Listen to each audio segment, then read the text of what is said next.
Hello guys, welcome back to our channel. So ఇవాళ video వచ్చేసి ఏంటంటే నేనైతే యూకే వచ్చాను. సో యూకే వచ్చి అయితే 2 days అయితే అయింది. సో ఇక్కడికి వచ్చిన తర్వాత నాకైతే ఒక అకామిడేషన్ అయితే దొరికిందనమాట. సో ఆ అకామిడేషన్లో ఎట్లా ఉంటుంది ఏందనేది వీడియోలో అయితే చూపిస్తున్నాను. సో ఇక్కడ నేనైతే వచ్చిన అకామిడేషన్ అయితే కంప్లీట్గా బ్యాచిలర్స్ రూమ్ అనగానే మీకు అయితే తెలిసిపోయి ఉంటుంది. కంప్లీట్గా నీట్ చెత్త చెదరంతో అయితే నిండిపోయి ఉంటుంది. ఇక్కడైతే అదే విధంగా అయితే ఉంది. కొంచెం స్టఫ్ అంతా కంప్లీట్గా వర్క్ రిలేటెడ్ స్టఫ్ అయితే ఇక్కడైతే ప్లేస్ చేశారు. సో అందుకే అదైతే కొంచెం నీట్గా అయితే లేదు. సో నేనైతే నెక్స్ట్ వీడియోలో మాత్రం చాలా నీట్గా చేసి అయితే ఒక మంచి వ్లాగ్ అయితే చేస్తాను. ఇప్పుడైతే జస్ట్ అందరు నన్ను అడుగుతున్నారు అసలు ఎక్కడ ఉంటున్నాను ఏంటి, అసలు రూమ్ ఎట్లా దొరికిందా లేదని. సో అందుకే రూమ్ అయితే నాకైతే దొరికేసింది అనమాట. సో అట్లా ఈ రూమ్ ఎట్లా ఉంటుంది ఏంటని అయితే జనరల్గా మీకైతే ఒక చిన్న వీడియోలో అయితే చూపిస్తాను. తర్వాత నేనైతే పెద్ద వ్లాగ్ అయితే చేసి పెడతాను. ఇప్పటి కోసం అయితే దీనికి అయితే సరిపెట్టుకోండి. సో ఇదైతే మా హాల్ అనమాట.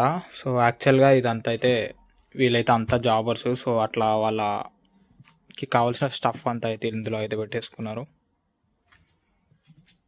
వర్క్ రిలేటెడ్ స్టఫ్ అంతా. సో నెక్స్ట్ ఇది వచ్చేసి ఇది ఒక చిన్న hall type, just dining table purpose అట్లా ఇచ్చారు.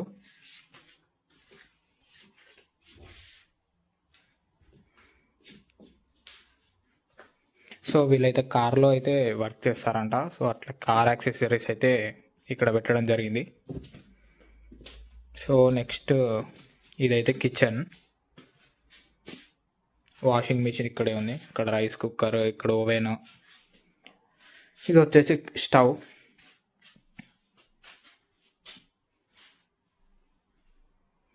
సో ఇదైతే ఫ్రిడ్జ్.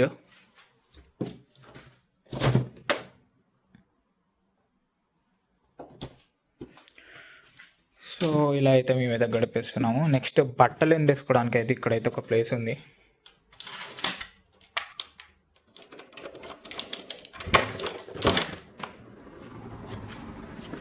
సో ఇదైతే మేమైతే బట్టలు ఎండేసుకునే ప్లేస్.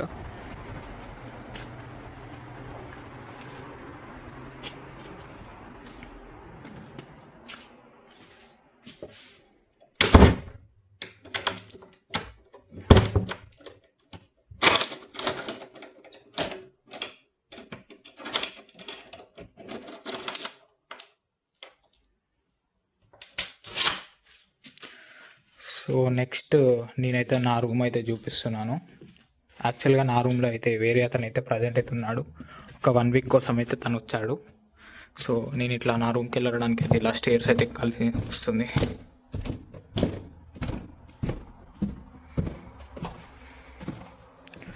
సో ఇక్కడైతే ఒక 3 rooms అయితే ఉంటాయి.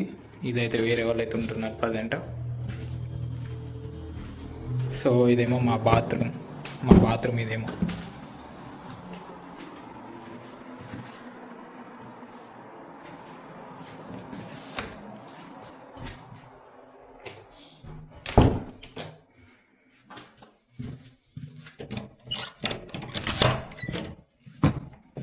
ఇదే నా రూమ్.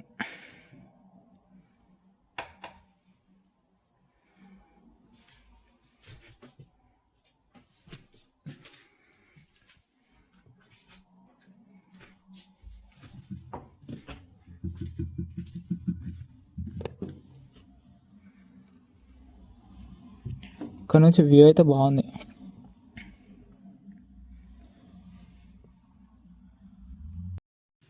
సో ఇప్పుడు మీకైతే బయట ఎలా ఉంటుంది ఏంటని అయితే చూపిస్తాను, ఒక్క నిమిషం.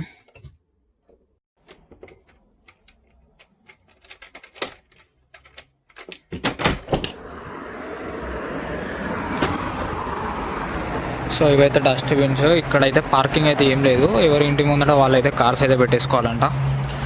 సో ఇదైతే మా ఇంటి ముందు వ్యూ ఇదైతే. సో ఇక్కడ మీరు చూస్తే ప్రతి ఒక్క ఇల్లు మాత్రం సేమ్ ఉంది. ఇక్కడ గవర్నమెంట్ అయితే అదొక రూల్ అయితే పెట్టిందంట, అందరి ఇల్లు మాత్రం సేమ్ ఉండాలి అండ్ గవర్నమెంట్ చెప్పినట్టే కట్టుకోవాలంట ఇల్లు కూడా. సో ఇదైతే మా ఇల్లు. సో ఇలా అయితే